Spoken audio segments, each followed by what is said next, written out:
Right, just doing another video. For people, oh, I don't need 2 minutes. Yeah, for people that have got fur babies, like dogs.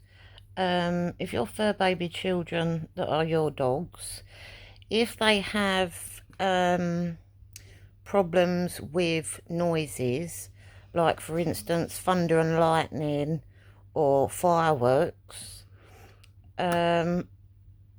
what you need to go get that really works, because I went through a lot of things with one of my dogs, and I also know what started it, and I also know how to fix it, and I also know the right medicine that works. Yeah, so I'm going to give you some medicines that really do work, so that you don't have to waste your money on going through absolutely everything and then finding out all this stuff don't work and then finding out what does work. Plug-in air fresheners that are supposed to have like a soothing relaxation smell inside of it for dogs and cats. I tell you now, they're like £100 just for one of them. You plug it in the wall and it's supposed to put this special calming scent around. They do not work. They don't work on cats and they do not work on dogs, okay? So please, people of public, do not buy them. Right, there is one medicine that I'm going to show you now. It used to be my dog Lily's. Well, there's only a tiny little bit left. See the colour here? See the colour there? That greeny blue? That's the medicine. That's the colour of it. The name of the medicine... Oh, hang on. I can't even see myself. I'm squinting. Oh, hold on. The name of the medicine... Can you see it? My camera's doing that weird stuff again. Oh. That's the name of it. Now, this special blue medicine I gave to my Lily when alive, when needed.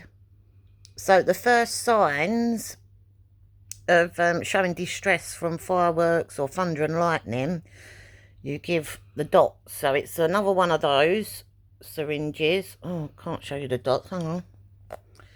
If you see the little black dots, yeah.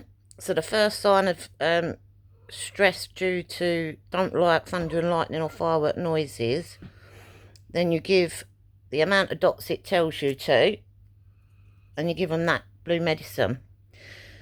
After giving it to them, then you keep an eye on your fur baby, and then if after a certain time they're still not relaxed, right, and they're still showing like anxiety and I don't like the noise, or panicking, running about, chewing their face, or whatever, just going frantic, yeah, then you have to give them another lot of this medicine straight away, yeah? And you keep doing that with this medicine until then they calm down, yeah? This is the best medicine, and you get it from the vets. This you can only get from the vets, okay? But this does help, yeah? Then another thing that works, I'm about to show you now, that does help. Here we go. One of these. You see it? It's just a calming collar. It doesn't get rid of it, but that helps. But it's not going to hurt them, okay? So I'm just showing you. Look, it's a collar, all right? That's just an empty box one. That used to be Lily's. But yeah, so get a collar. Yeah, put that on them, and then get some of this stuff from the vets, okay? Like blue medicine. And this stuff really does help. Right? But remember, you have to do training. It involves training as well. Hang on. Yeah, you have to do training as well, whilst retraining their brain that they don't have to be scared of thunder and lightning noises or fireworks, yeah? So there is a certain way of doing it. And Lily, oh my God, in all the years we had her, and it all started from the ex-husband. When Lily was a puppy, he was into pranking.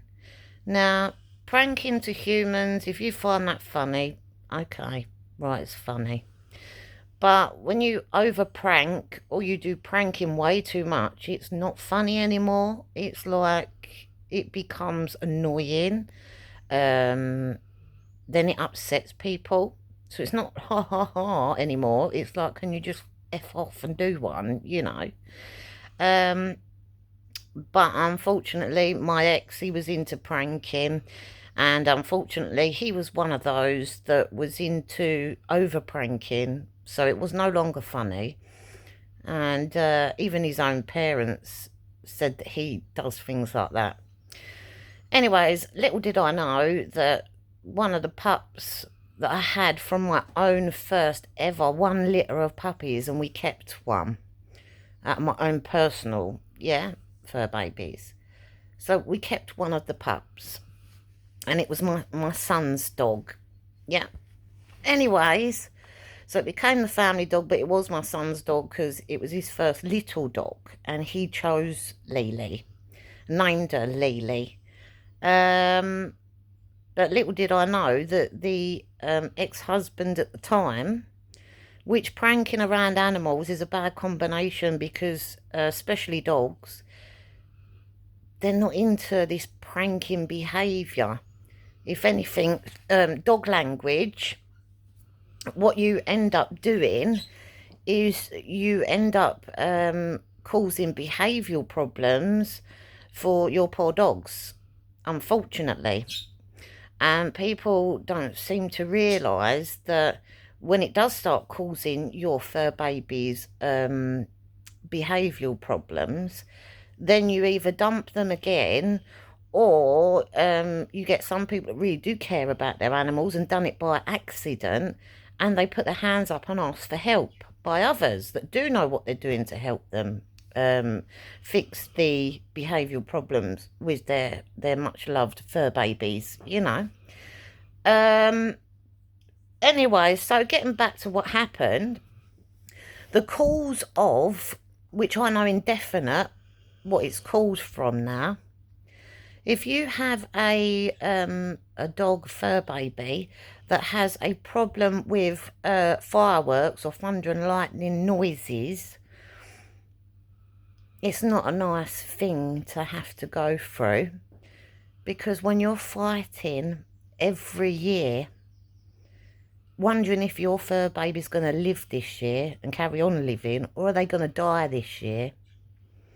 And poor Lily, she chewed half her face off, and she lost some of her teeth as well, and she ripped her lower lip, got ripped away from her face inside her mouth and away from her gums and her teeth, and it was all hanging down. It was proper hanging down here, and it was all ripped inside, and we had to have a wire put into the inner side of her mouth, and had to have it wired back with a wire, and she had to keep the wire in her mouth. It didn't get taken out once they put it in and fixed it, which was quite horrific to have to, you know, really, I was distressed having to go through it, you know, but at the same time, I know full well when you have a fur baby like that, that you can't show no signs of you're upset as the owner, you're upset as the parent, you know, you're upset as the pack leader, you're upset as, you know, you're not allowed to show that to your fur baby. You have to stay strong, you have to stay calm, you have to show no anxiety yourself, yeah? So you're going for all of that, like with your poker face on, as they say, being a straight face. But at all times staying calm in the moment when this is happening. And oh, I just will never forget going through it, the amount of years, because it's not a quick fix, yeah? Now, the cause of it was because the ex was into pranking. People that are prankers, please don't get dogs. Please do not get dogs. If you've got children or people that are into pranking, please don't. Because the ex thought that it was hilarious. He thought he was pranking the dog as a puppy. And I caught him. I don't know how long he was doing it for. But he done it in front of me, started laughing, thought it was hilarious. So he got hold of a blanket. My son's poor puppy, our family pet we've kept. He has put her under this furry blanket, held the blanket down around her, and he has farted under the blanket. So you imagine he's sitting in a chair. He's got her underneath on his lap, holding the blanket tightly over her as a puppy, farting on her, and he's laughing when she's struggling to fight to get away and out from under the blanket to run away. He thought it was hilarious. I had a right go at him. I said, how is that funny? Does the fur baby look like it's enjoying that? Because she didn't look like she was laughing or smiling or enjoying it and wagging her tail. I had so many big words. I said, don't ever do that again. I've had to go to the vets now to get this medicine, treatments and all this thing for most of her life. Trying then to think of ways to fix her. And I definitely weren't going to dump her. I definitely wasn't going to put her to sleep, because many years ago what they used to do, as soon as you get a dog like that, put it to sleep. That's what they used to do. And they probably still do today, because they don't have the, what's the words? They don't have the correction in knowing how to fix it in training. So they probably still do put them ones down to sleep, because until you really come across a fur baby like that, or get one, or have one that turns out to get that problem going on, just watching them chewing their own face off or hurting themselves, running about, panicking, normal doors, just trying to, like, imagine, the only way I could describe it is, imagine you've got a horror movie. Imagine you're in the horror movie and you've got this psycho with whatever chasing after you, yeah, and you're running away frantically, trying to get away, and it don't matter where you're trying to run to, you can't get away because they're right there chasing after you and right on top of you. So you imagine how my son's puppy felt when he was doing that to her, holding her underneath the blanket and farting on her, and she's frantically trying to get away from him. She's trying to get out from under the blanket to run away, yeah? So this is what happened. So now you all know, as the people, the public, the cause of the beginning, of the root cause of how it starts and why, yeah? Because years ago, people was like, don't know why they're doing it. They never did it before, but now they do. Can't get them to stop doing it. And before, nobody knew the answers to the whys to, at the beginning, to what caused it to do it, or what it stemmed or started from, for them to start doing this, and now they won't stop, as fur babies that have got this problem going on. And yeah, so it's not very nice when you're an owner, a mother to them fur baby or fur baby, and they're doing that. And yeah, every year it was like, is she going to survive today? I mean, when I was working, I worked down a prison, and I'm like, every day I would check for the weather to see on the weather what's going on today, so that I could try and set in place something for my dog to not be alone, yeah, whilst I'm at work. And when I work down a prison, there's certain hours and things, so it's not like I can take my mobile phone inside the prison where I'm working, because I have to put them in my locker and stuff. So that's outside of prison walls, you know. And this particular day, I remember checking the weather, but it said nothing about thunder and lightning. And I was at work, and my heart, as a mother, it just went vroom. My heart was sinking, because I knew straight away I've got thunder and lightning.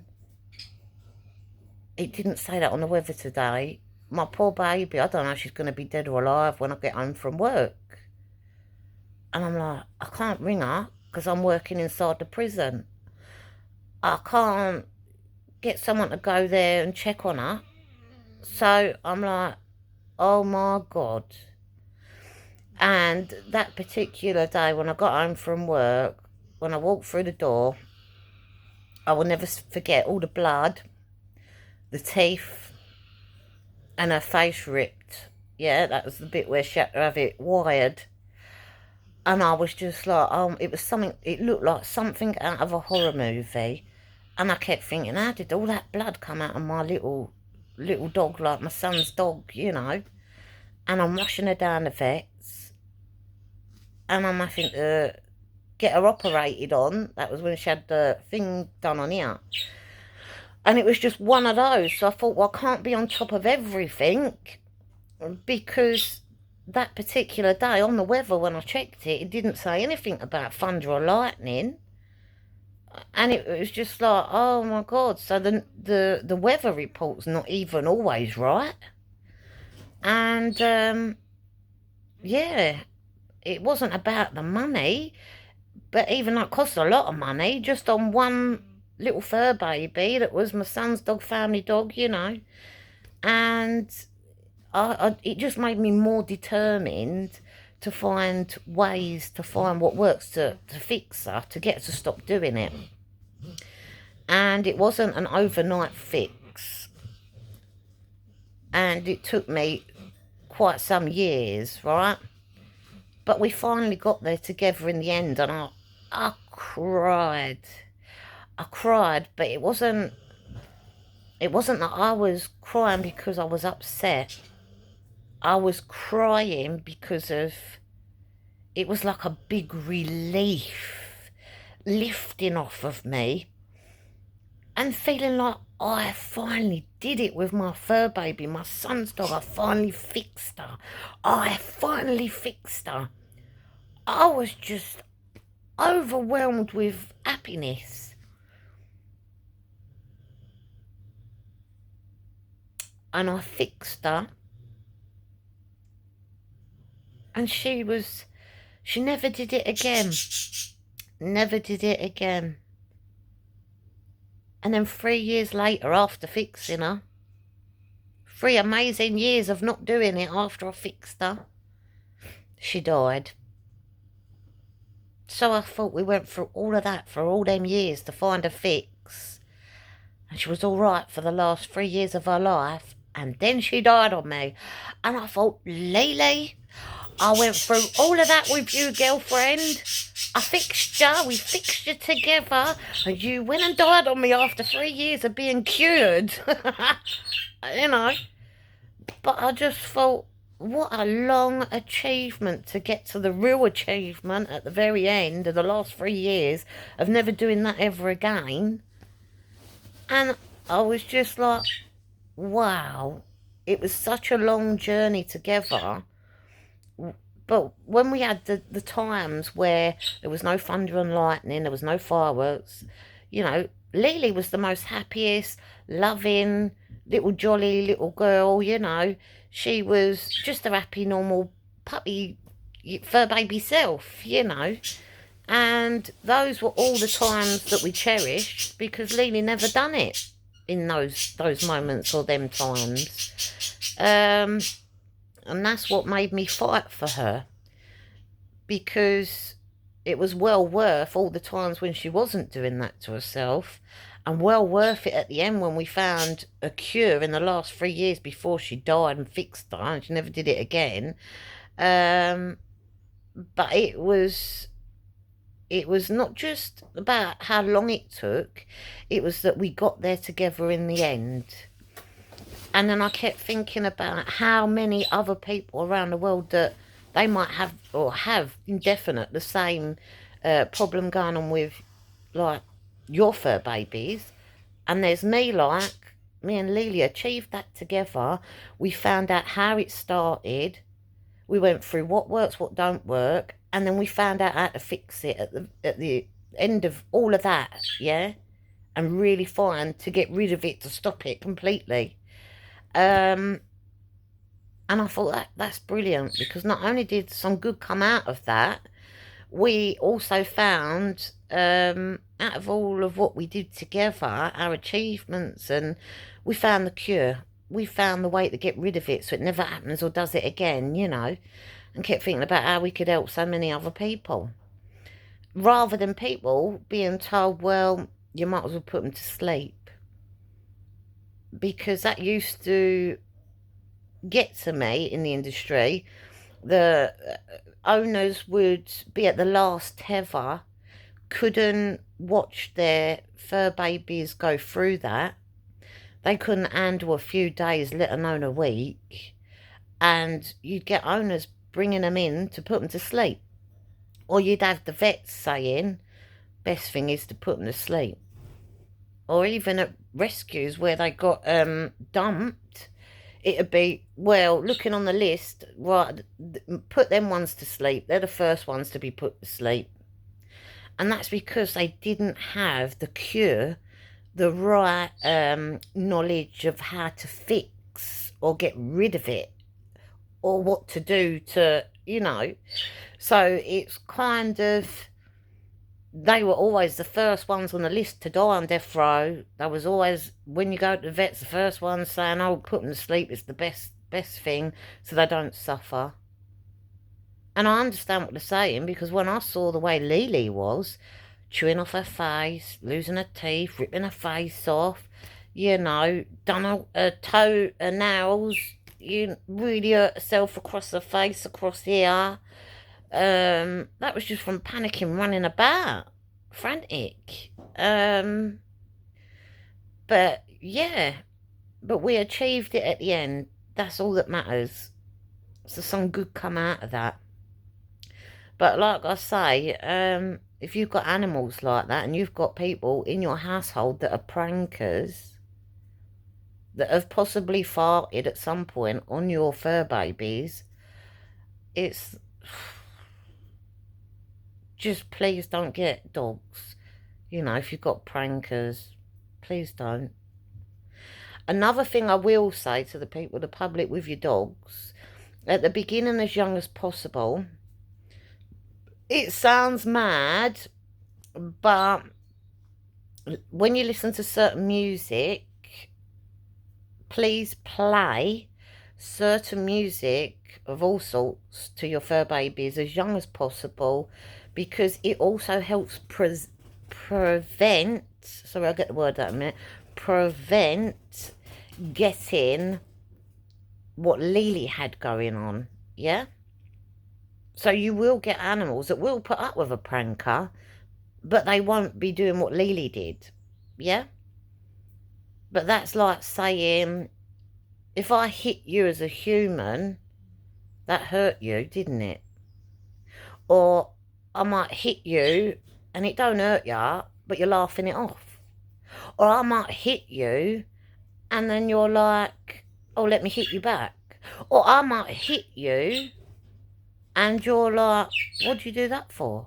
Or I might hit you and you might cry or scream or run off. Or I might hit you. So what I'm trying to explain is, same as humans, certain things affect you differently on the receiving end. So Lily, unfortunately, on the receiving end of what the ex was doing to her, that's how that affected her.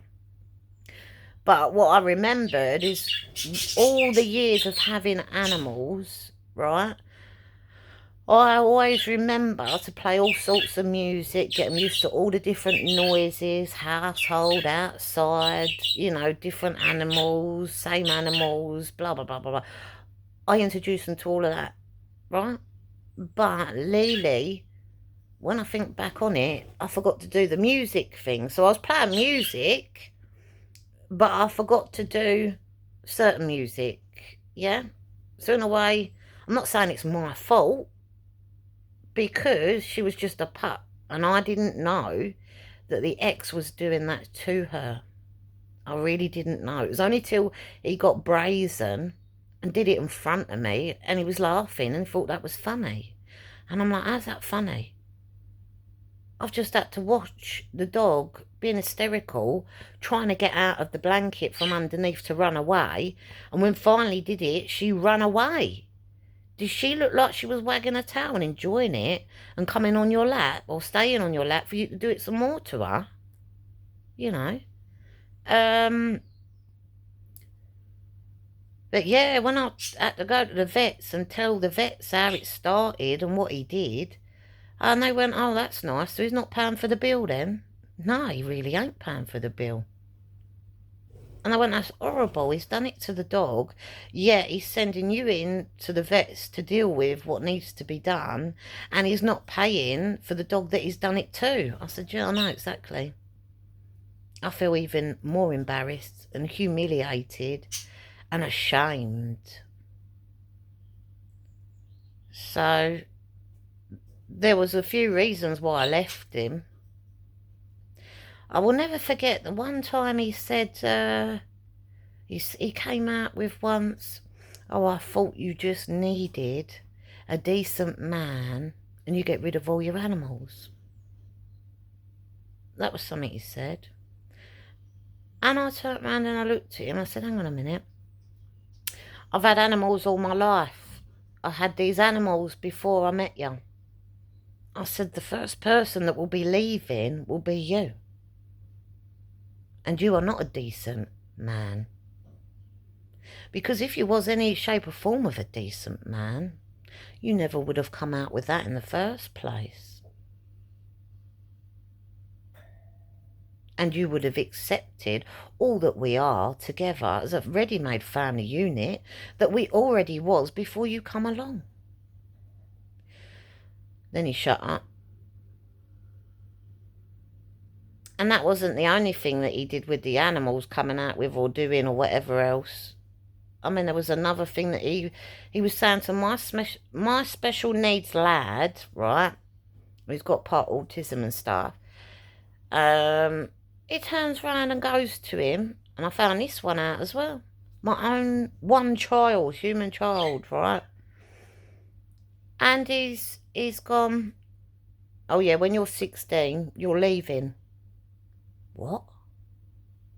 My boy was so upset.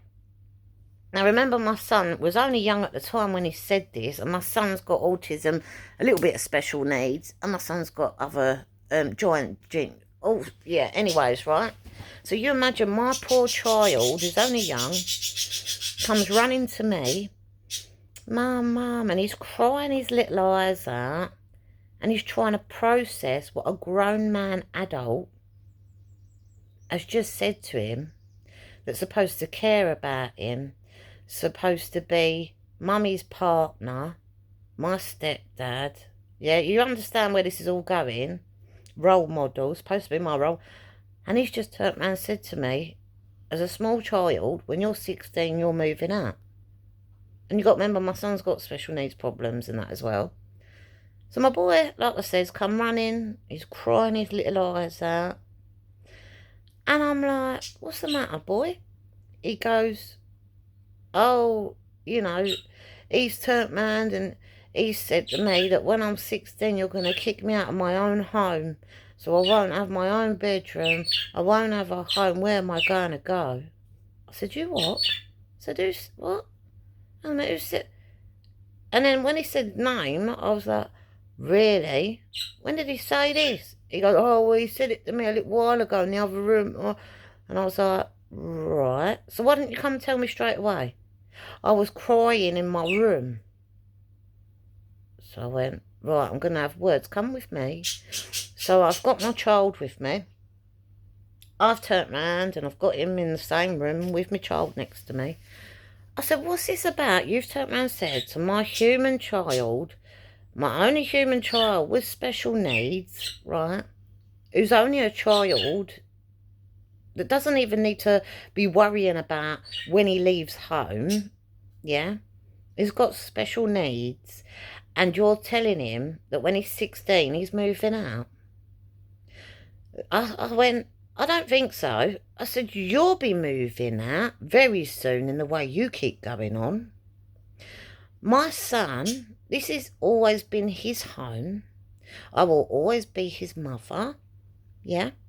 My child has special needs and he can live at home for as long as he wants, for as long as he even needs to be. Yeah.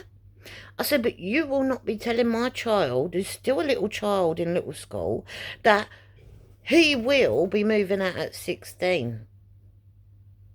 How dare you? I said, you join our family, ready-made family home. Yeah? You join us. Not the other way round. Yeah? I said, how dare you say that to a special needs child? It's disgusting. I said, I think you owe him an apology. And you're supposed to be the grown adult here. I think you're disgusting. Anyway, so he's apologised to my son, and I afterwards, you know, like as a female and also as a mother, you're sitting there then going, right, now I'm counting all the little things that you're saying and doing now.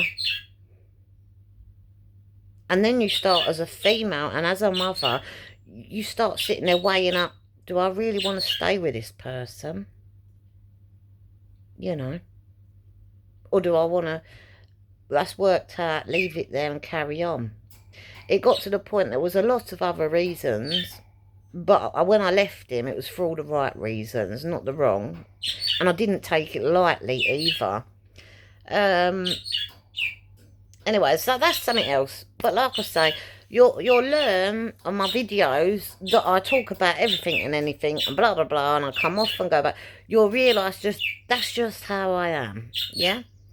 And if by talking the way I do that I help other people out there, and I saw the comments as well, thumbs up for comments. I'm really, you know, sending you big hugs. That's awful it's happened to you as well. But like I said in the message to your reply, if it wasn't for people like us that said the real truth about what we've all been through, then we'd never get anything sorted out. And you think that us, by doing what we do, speaking out loudly about it, it's like we make the world a much better place by doing what we do, yeah?